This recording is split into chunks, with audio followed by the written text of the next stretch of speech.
જય શ્રી કૃષ્ણ બાળકો. આજે આપણે ગુજરાતીમાં શીખીશું. તો ગુજરાતીમાં આપણે ક થી જ્ઞ સુધી કલમ શીખી ગયા છીએ અને સ્વર હવે આપણે શરૂઆત કરી છે. તો સ્વરમાં પણ આપણે અજગરનો અ અને આગાડીનો આ એ બે અક્ષર આપણે શીખી ગયા છીએ. તો હવે આપણે આગળ ઈયળનો ઈ શીખવાનો છે. તો એ પહેલાં આપણે એકવાર આજે સ્વર ફરીથી બોલી લઈએ. તો બાળકો બધાએ મારી સાથે આંગળી મૂકતા જાઓ અને બોલતા જાઓ. તમે તમારી દેશી હિસાબ ખોલો, તમે એમાં આંગળી મૂકો અને હું મારા ચાર્ટમાં આંગળી મૂકું છું. તો હવે અજગરનો અ, આગાડીનો આ, ઈયળનો ઈ, ઈસનો ઈ, ઉતરડનો ઉ, ઉનનો ઉ, ઋષિનો ઋ, એરણનો ઈ, ઐરાવતનો ઐ, ઓશિકુનો ઓ,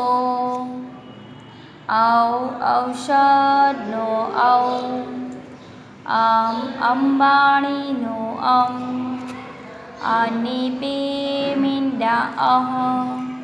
ચાલો બાળકો, તમને કદાચ યાદ ન રહ્યું હોય એટલે હું તમને ફરીથી એકવાર બોલાવું છું.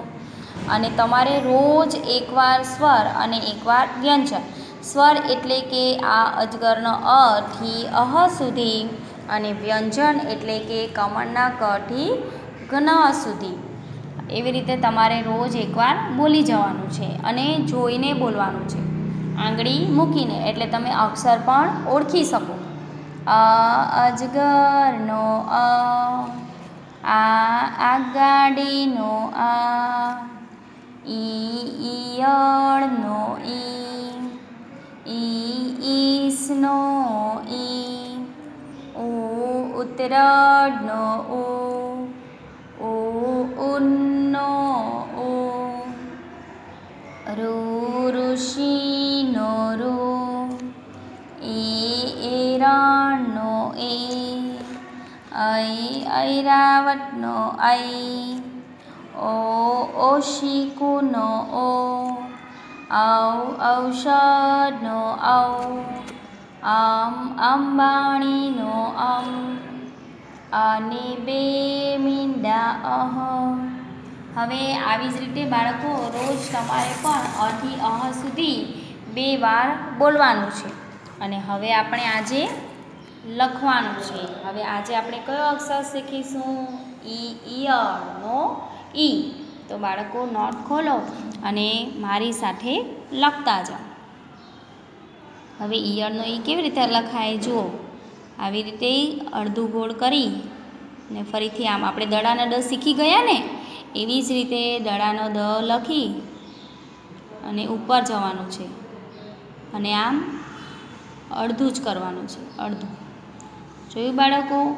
આને શું કહેવાય? ઈયળનો ઈ.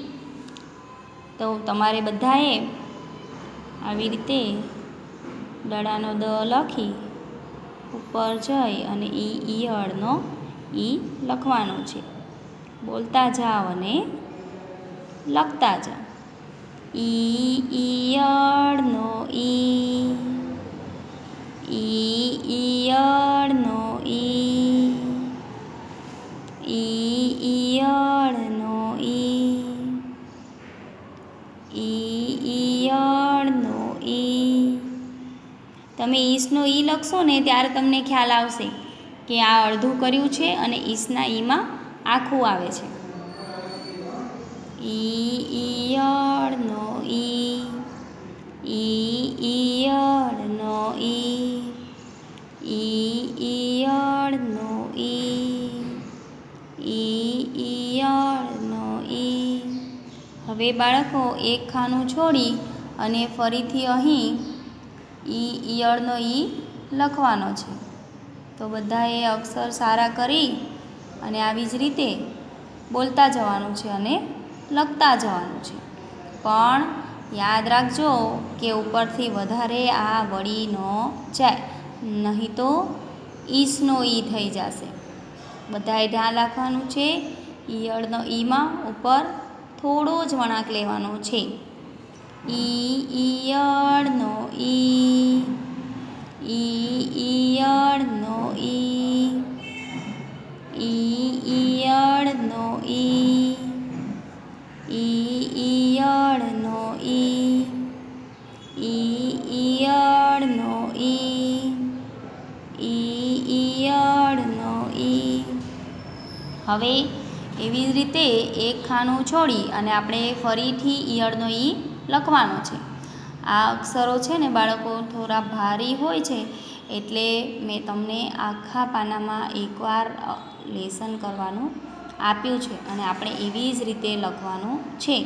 તો જ આપણને એકવાર યાદ રહી જાય છે, પછી આપણે લખવાની જરૂર નથી અને લખતા પણ આવડી જાય તો પછી કાંઈ વાંધો નથી. તો આવી જ રીતે તમે રોજ બોલતા જાશો અને લખતા જાશો તો તમને આવડી જાય. હવે જુઓ બાળકો, આવી રીતે ઈયળનો ઈ, ઈયળનો ઈ, ઈયળનો ઈ, ઈયળનો ઈ, ઈયળનો ઈ. હવે એક ખાનું છોડી અને ફરીથી આપણે ઈયળનો ઈ લખવાનો છે. તો બોલતા જાઓ અને લખતા જાઓ.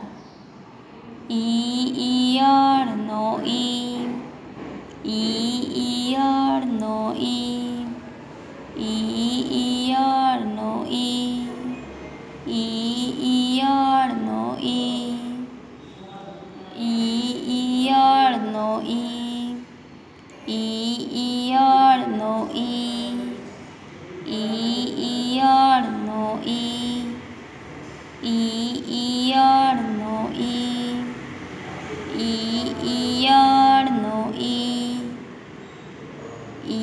ઈયળનો ઈ. હવે આવી રીતે એક ખાનું છોડી અને ફરીથી આપણે ઈયળનો ઈ લખવાનો છે.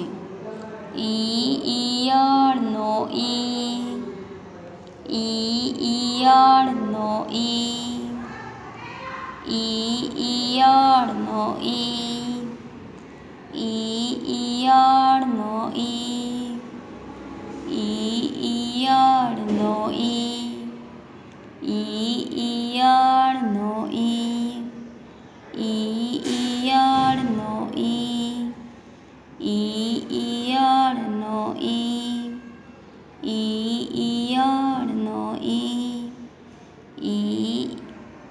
ઈયળનો ઈ. આવી જ રીતે બાળકો તમારે ફરીથી એકવાર બીજા પાનામાં પણ ઈયળનો ઈ લખવાનો છે અને બે પાનામાં ઈયળનો ઈ લખવાનો છે. બોલતા જવાનું અને લખતા જવાનું. હવે આપણે સ્વરમાં 3 અક્ષરો શીખી ગયા છીએ. અજગરનો અ, આ આગાડીનો આ અને ઈયળનો ઈ. તો તમે બધાએ આ લેસન કરી દેજો અને ફરીથી આપણે હવે આવતીકાલે મળીશું અને ત્યારે આપણે ઈસનો ઈ શીખીશું. પણ બાળકો તમારે રોજ એકવાર ક થી જ્ઞ કલમ અને સ્વર અ થી અહ બોલવાનું છે. તો જ તમને યાદ રહેશે કે આને શું કહેવાય. ચાલો બાળકો, બોલશો ને? અને લેસન કરવાનું છે 2 પાનામાં. જય શ્રી કૃષ્ણ બાળકો.